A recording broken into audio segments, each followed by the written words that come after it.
Okay, hey kiddos, I'm going to give you a few tips for researching on the internet and looking for relevant sources. So, I remember you just learned crap to use to decide if a source is a good source. The main thing we're going to look for is I want you to go on a little bit of a hunt while you are looking for sources. You're not going to use things like according to dosomething.org or according to procon.org. You're either going to look for a scientist or a researcher or a specific person or author that you can give credit to, or you're going to look for really well respected organizations like the Humane Society or museums like the Britannica or really highly respected newspapers like the Washington Post and things like that. So I'm going to show you what that looks like when you research. So I've got my notes open and I've got circuses are inhumane and should be shut down in the United States. That's my claim. So I'm going to start by opening a new Google tab or two, and I just need to do a search. I'm going to type in are circuses inhumane? And sometimes it helps to start with a question, sometimes it doesn't. Let's just see what happens. Now, the first thing I'm going to see is that when I say are circuses inhumane, the first thing I see is information from the Humane Society, which is a really well-respected source. So I'm going to click on that. And when I go to this, I notice first off, it's a PDF. So it's a brochure. It's not just some random weird article or blog that some Karen wrote or something. It is literally the Humane Society. And as I scroll down, I see the truth behind the big top. That's the circus. And I can see that I've got a little bit of information down here. So as I skim and scan and look here, I can see, well, first of all, if I use my text features, caged for life. That does not sound very good or very nice to animals. So I might be on the right track here. So animals' misery continues off the stage. Animals traveling in circuses are rarely allowed out of their small, often dirty cages except to perform. Elephants are chained inside boxcars and trucks during transport. So see how all of this works with my hypothetical example about how mean they are to elephants? I am going to copy this. So I'm just going to highlight, copy, and I'm going to come back to my note page. Now here's where the magic happens. I'm going to put in a bullet here so I can keep these a little bit separate, and I'm going to paste that information. I also like the next paragraph. So I'm going to do a new bullet, and I'm going to get this one too.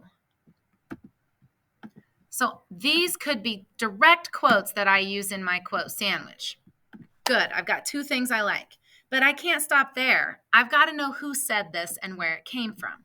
So my first step is to go ahead and copy the URL so that I can get back to this anytime I want.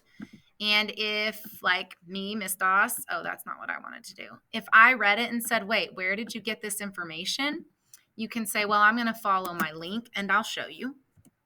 I'm also going to come back here and copy the source information.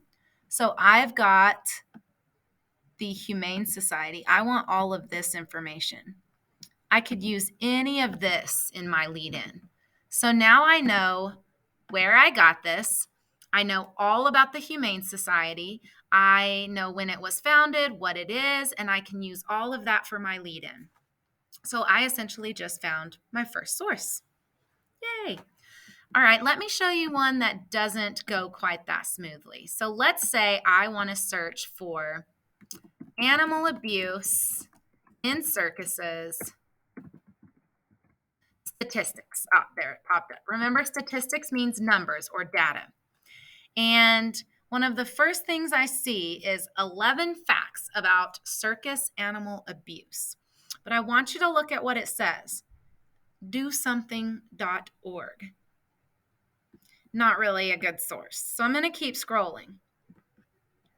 This seems pretty cool. 96% of circus animals spend 11 months a year chained in cages. That's terrible. This is called PAWS, Possum Advice. I don't know if that would sound very great in my essay, according to possumadvice.com. Yeah, so just do that little test. I'm going to keep scrolling. PETA's not bad. I see some federal something and a .org. But when I get down here, look what I just found. EDU. Now, I know Mrs. Haas has taught you about this. Education. I'm going to try that and just see what happens. Oh,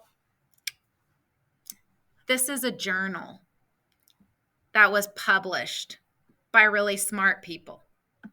So this is already a better source than, let me show you an example. Scholarly source, journal. Let's go to dosomething.org. Can I find an author? No. Where did they get their information? I don't know. Is this some cool stuff? Yes. But I can't say according to dosomething.org. So that's the point I'm trying to make. You've got to go down that rabbit hole and you've really got to look and think to yourself, what can I write in my paper according to this person or this article or this journal that sounds credible and that is credible? Dosomething.org or a scholarly journal. That's what you got to think about. Okay, good luck.